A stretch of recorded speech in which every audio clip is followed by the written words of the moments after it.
Sometimes booktok drama genuinely has a better plot than the books booktok recommends. And I think we should unpack that. Romance novel fans are under fire for being too horny for hockey players. Yeah, here we go again. Let's talk about it. Specifically, today we're going to be talking about these two books. This is Icebreaker by Hannah Grace and Pucking Around by Emily Rath. And these two books bring together what I would consider to be the holy trinity of ingredients for a booktok scandal. We have romance books, we have spicy books, and we have hockey books. It is always these three. This is the Ariana Grande, Nicki Minaj, and Jessie J in the bang bang of booktok scandals. They are the Bronte sisters, the Jonas brothers of booktok.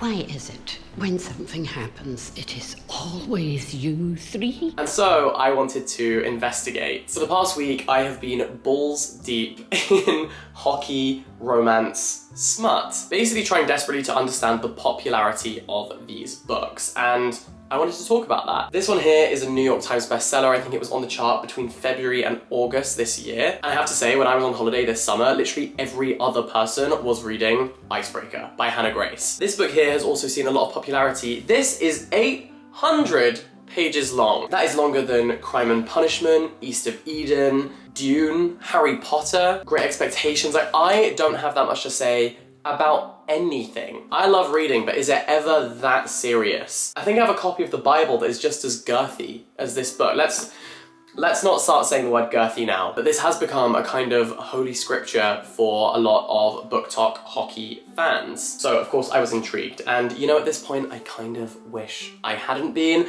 I need to start minding my own damn business. This one even has like a glossary at the front of like the key characters, some terms, Finnish words and phrases. Literally, it's like a Lord of the Rings book. Tolkien walked so Emily Rath could crawl. And actually, since hockey smut books love a punny title, Lord of the Rinks could be good. Emily Rath, consider it. I'm just putting it out there, you can have that one for free. The books in this series are called Pucking Around, Pucking Wild, and Pucking Ever After.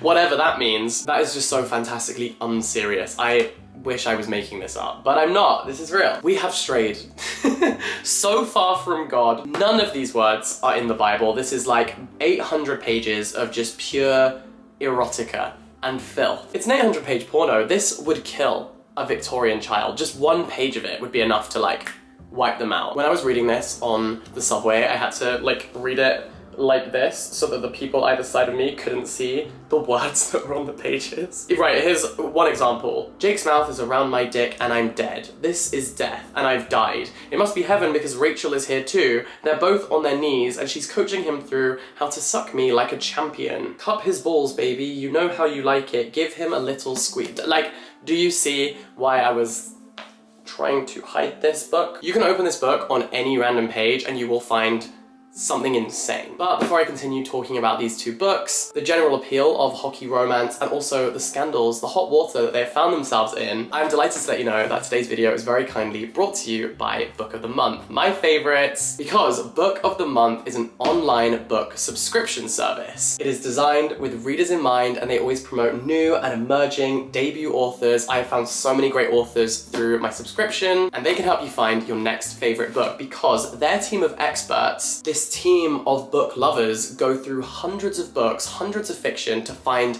the best 5 books each month just for you. You choose the one that most piques your interest and you get it sent to you. This month I went for Tomb Sweeping by Alexandra Chang, which is a book I would not have heard of if it wasn't for Book of the Month, but I am so excited to read this book. You can choose to have your book sent to you in this snazzy blue box. I just saw they sent me a bookmark that says close to the climax, huh? They must know what else I've been reading this month. Or alternatively, and this is so exciting, Book of the Month also now have curated audiobooks, so you can choose to download it and listen on the app. With Book of the Month, you get an absolute bargain on new release fiction, and I have an incredible offer for you. You can get your first Book of the Month pick as a hardcover book or an audiobook for just $5. That is a crazy deal. You just need to use the code SWEATER because of course right now it is sweater weather. And if you want to spend less time researching and more time actually reading, check out Book of the Month. The link is down below, and of course a huge thank you to Book of the Month for working with me on this video. So let's talk about booktok, hockey books, and what the appeal of these is, in my opinion. What is it that's making these books so fucking popular? Well, first and foremost, hashtag booktok has 200 billion views. This book alone has 215 million views just under the hashtag Hannah Grace, just to give you an idea of the sheer scale of this. So you can see how huge these books are. According to Circana Bookscan, which tracks print sales, more than 100 authors with large booktok followings drove $760 million in sales in 2022, a 60% increase from 2021. And this book is like a brick. You could build a very large house with all of the copies of books this has sold. So why do I think that hockey books in particular have seen so much success? I think first and foremost it's because they build upon the classic jock archetype that we see throughout media. High School Musical, Euphoria, She's the Man, even Monsters University. The jock character stereotype is the conventionally attractive, sporty guy, probably like captain of the football team, and traditionally they would have been set up as the opposition of like the nerd. And the nerd, by contrast, would be like intelligent and emotional, whereas the jock is just hot. Now, the development of this, I think we're seeing now, is the attractive, popular, sporty dude actually also has a vulnerable side. He has feelings. The men in these books are given license to have emotions and to express them. They're able to be vulnerable in an industry where actually often they aren't really. Research by Katie Crawford found that a culture of silence in men's hockey is threatening players' mental health. But in these novels, the men do open up and they do talk honestly about their feelings. And I think that is a hugely appealing quality for the readers of these books. Steph Driver, who is a writer for Broad Street Hockey, explained the particular appeal of hockey as a sport for the romance genre. She says, I think hockey players really lend themselves to be fictionalized because they are very team-focused and don't like to have the spotlight on them, so we don't know much about them as individuals compared to other sports. We know what we see on social media, and that's really it. They're not celebrities except for one or two of them, and they're like the everyman, but they are big and strong, and they hit people. And they are loyal. So I think what she's kind of getting at is that we're in this setting, which is a highly emotional environment. These are people who have dedicated their lives to a sport. And in this sport, their mental and physical well-being affects how well they can perform and their ability to perform. There's also the team dynamic. You know, this is a group of people who kind of rely on each other for group success through individual effort. So there's a lot of pressure on the individual, but also on the team. And I think that creates fascinating dynamics to write about. In this sport, as with any sport, there are moments of winning and there are moments of losing, and that provides itself very well to creating a plot and to creating tension, to creating stakes, I suppose. And that's done in a very overt way because they quite literally win or lose the match. It kind of reminds me of that one scene in Riverdale. I dropped out in the 4th grade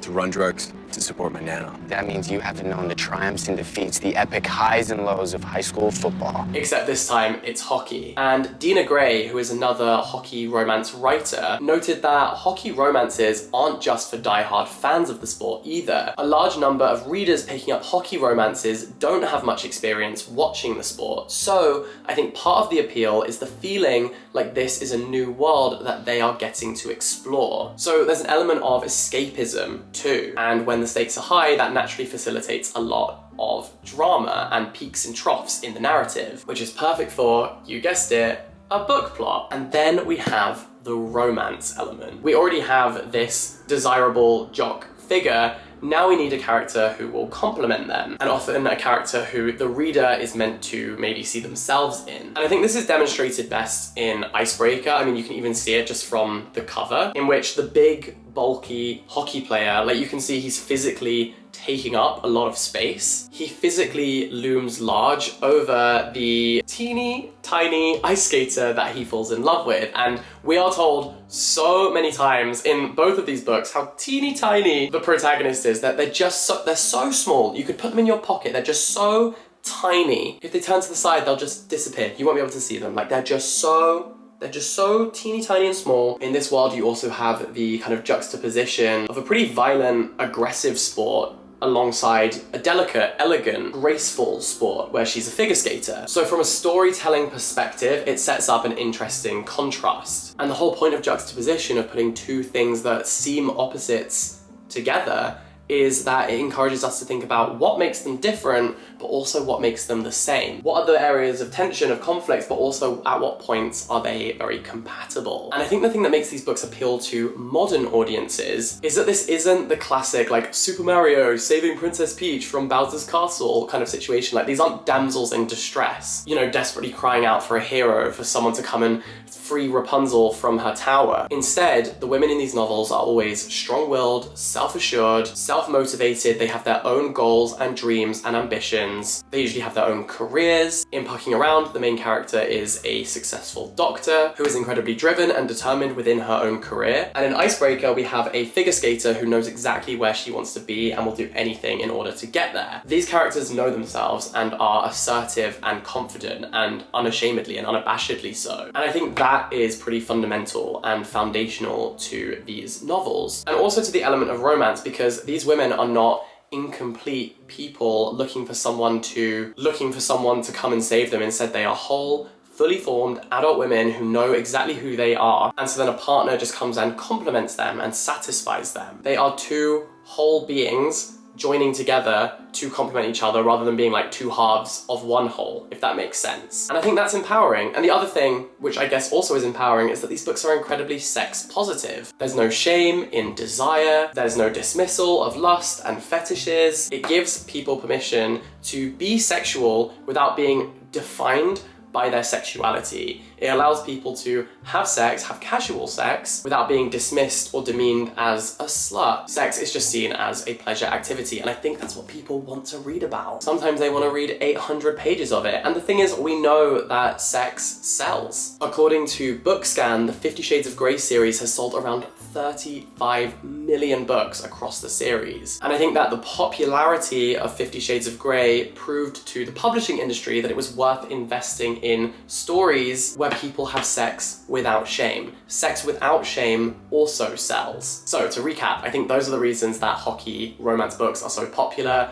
Firstly, escapism for non-hockey fans and hockey fans alike. Secondly, the high stakes of a competitive environment. 3, drawing upon the jock archetype, but expanding it with emotional capacity. 4, having a self-assured, confident female protagonist who does not merely exist as an extension of a man. And 5, because sex sells, especially when it does not seek to objectify. So, all in all, I understand the appeal. I hope that kind of helps to explain it a little bit more. And on a fundamental level, I have respect for this genre. And it's undeniably a huge pillar in the book industry right now, which is really, really important. I always say this, but even if a genre isn't for you, I think we can still respect how it contributes to the ecosystem of publishing, because it means that if money is being pumped into the industry that we love, we get the books that we love. And the beauty of it is, if it doesn't appeal to you, you don't have to read it, right? I do think it's also important to recognize the way that often things that appeal most primarily to a female audience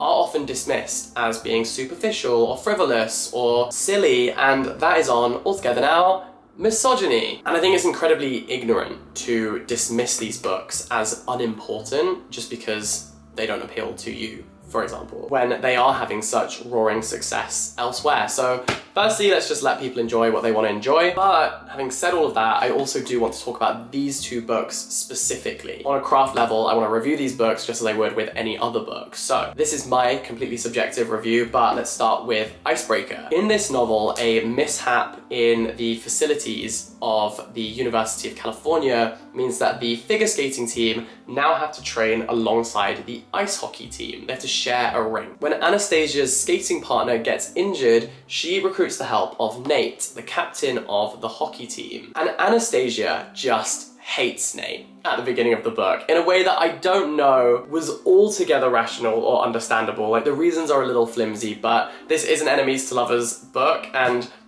you guys know that is my least favorite trope, because I always find it hard to believe that anyone hates someone as much as these people do for not a lot of reason. I always just find enemies to lovers a little bit predictable, but having said that, I do know that some people say they find comfort in an enemies to lovers romance because they know that it's leading to an inevitable trajectory, which is love. So there's something satisfying and comforting about that. I get it. Throughout the book, we meet all of their friends. Each of them has their own kind of like friend group. And while I did find the dynamics between the characters pretty fun, I just felt like there were too many of them. Too many peripheral characters that could easily have been collapsed into about half the number. Like, we could easily combine a lot of the characters into just one character and it would serve kind of the same focus. I think this kind of read like it was being set up for a TV show, kind of Euphoria vibes, which works on a TV show when you can dedicate a whole episode to exploring like one character's backstory, but in this book it would kind of slow down the pace, and that's why these things exist as different mediums. So I felt like it needed less characters. One thing I did think was cool was the way that it explored consent, the way that it discussed consent. There is one sex scene in this book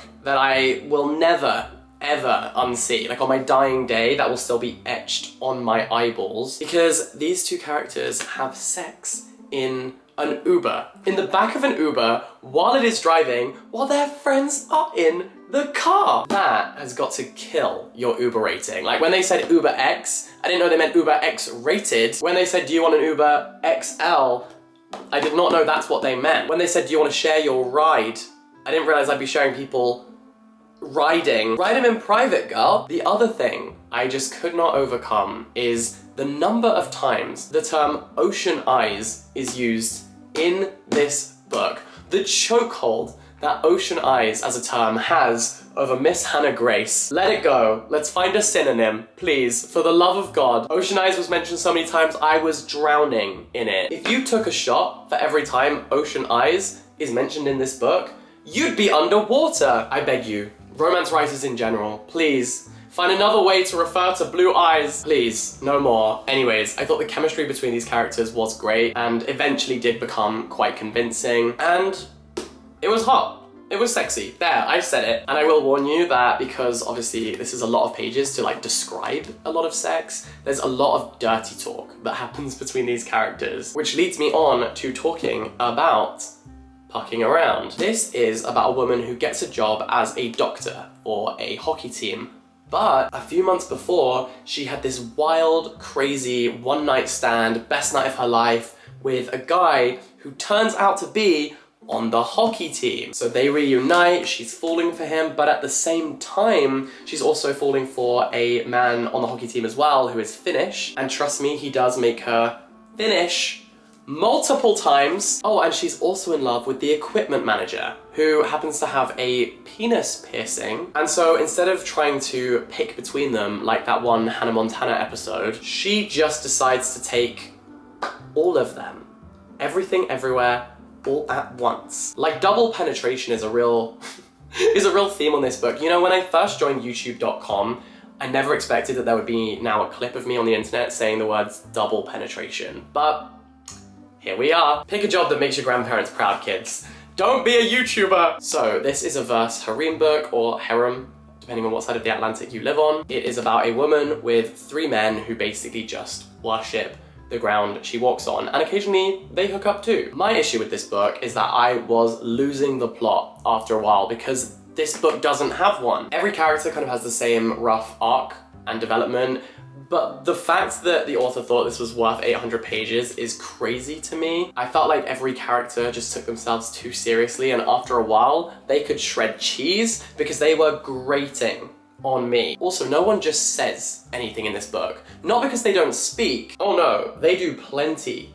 They do plenty of that. They're very vocal, shall we say. What I mean is that the word said is replaced a lot of times with other alternative verbs. It's always, I hissed, I growled, I mumbled, I murmured. And actually, one BookTok creator called Mari did God's work and noted the number of times that each of these words is used. So I actually have a numerical demonstration. Thank you, Mari. While said is used only 119 times in this book, growl is used 138 times, which is a lot of growling, can I just say. This is like a tiger's enclosure in this book. That's how much growling is going on. Also, mutter is used 244 times. I don't know when the last time I actually used the term mutter was. And also murmur is used 178 times. They are muttering and murmuring all over the place. The other thing is that the main character in this book does have a bit of an I'm not like other girls complex, you know. She curses, she has piercings, she has a septum piercing, she has tattoos, you know, and she likes sex. She's like, I'm not normal.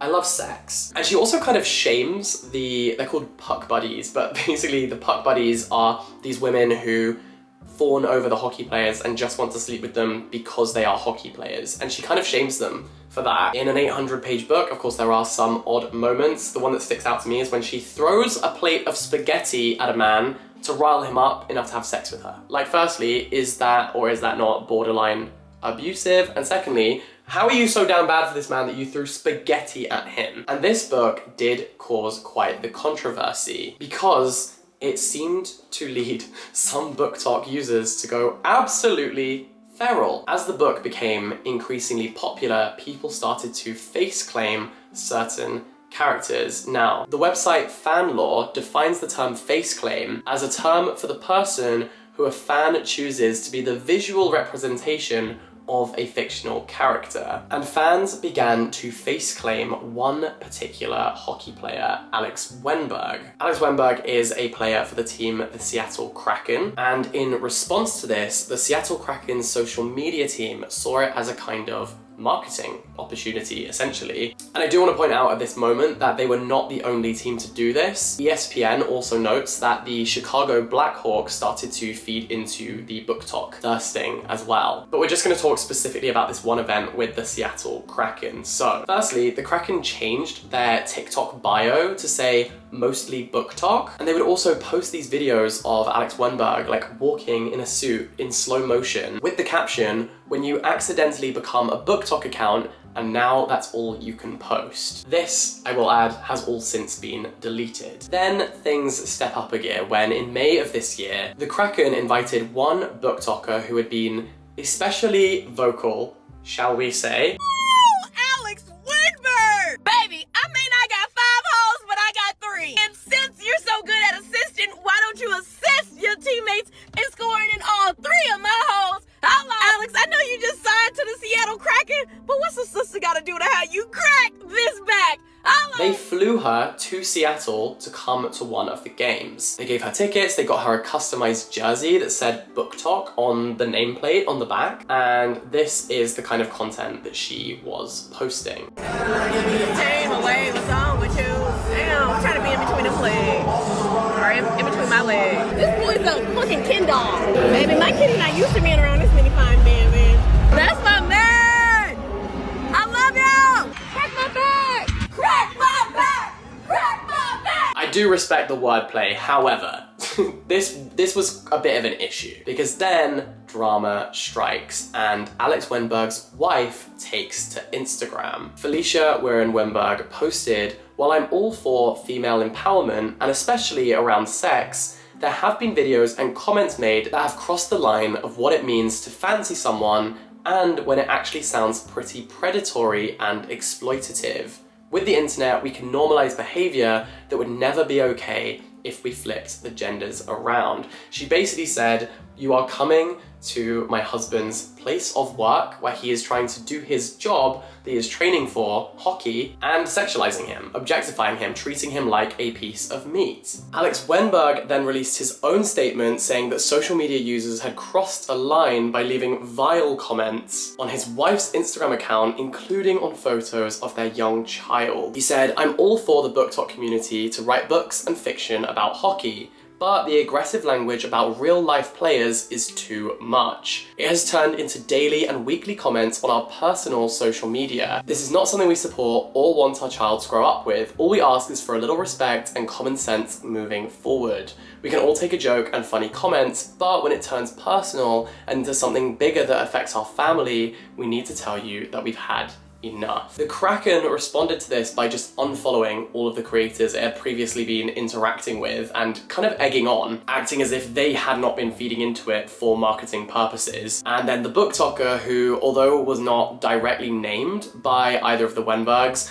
her name was in one of the screenshots that was posted, so it was quite clearly about her. She kind of doubled down and said, no, the content that she makes is just for entertainment, and basically that they need to stop scapegoating her. And I do think that while we can't just blame one person, this definitely is something that spiraled out of control. I think no one wanted to take accountability for this. They basically got called out for sexualizing someone at their place of work. That's embarrassing. I think a lot of people in this situation needed to take accountability for the fact that things went too far, even if that was not the original intention. Even if you think that something is harmless, the second you are told by someone that it is harmful to them, that's when you just have to call it a day. In response to all of this, Pucking Around author Emily Rath then made these 10-minute videos on TikTok. Respectfully, unless it's All Too Well, 10-minute version, Taylor's version from the vault, I'm not watching that. She basically argued that it was unfair to generalize booktok, romance talk, hockey talk users,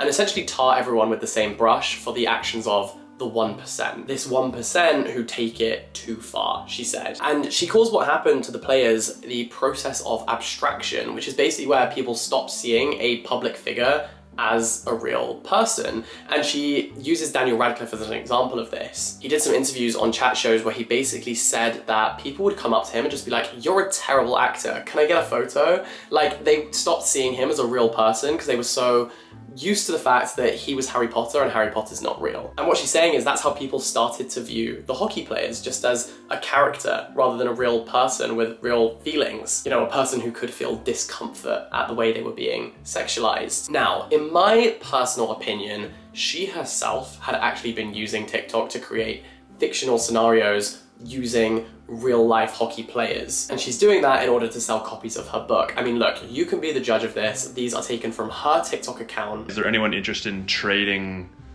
Oilers jerseys with me? Preferably for a smaller size. I ordered an XL because I'm usually an XL, but the way it fits got me looking like I'm fucking one of the players on the team. Ladies and gentlemen, we got him. I have no comments on that. So just imagine, if you will, that this is Jake, bored at practice. He's doing this and sending it to Rachel instead. And so I'm not really sure if she includes herself in that 1% she was referring to or not, but you can make your own mind up on that. But I also don't think it would really be fair for her to take no accountability whatsoever. I'm intrigued by the future of the subgenre of TikTok. Has this kind of ruined its reputation forever? Can it ever redeem itself? Will these books continue to be published and be as successful as, you know, Icebreaker and Pucking Around have been? I do definitely think that it will be difficult for it to shake this reputation just because it was kind of a subgenre, a subculture on booktok. A lot of us didn't even really know it existed before this scandal. And when your first impression of something is the scandal, it means that now whenever anyone mentions like Pucking Around, for example, people will be like, oh, the one from the booktok scandal where they were like over-sexualizing the players. You know, it's hard to shake that reputation once it's been established. Once a story hits the mainstream instead of being just part of that niche subculture, it will be tough to shake people's impression of the genre now. So we'll see what happens. Time will tell, I guess. Let me know what you think about these books. Did you enjoy them? Have you read them? Are we right to give them a bit of stick? Like hockey stick? You get me? Did I miss anything? Let me know. Let's continue this conversation in the comment section down below. And let me know what other kind of bookish things you'd like me to cover in these videos. I'm on YouTube, I'm on TikTok, I'm on Instagram. You can follow me wherever you like. Please do give this video a like if you liked it and subscribe if you're new. I will see you next time. Bye-bye!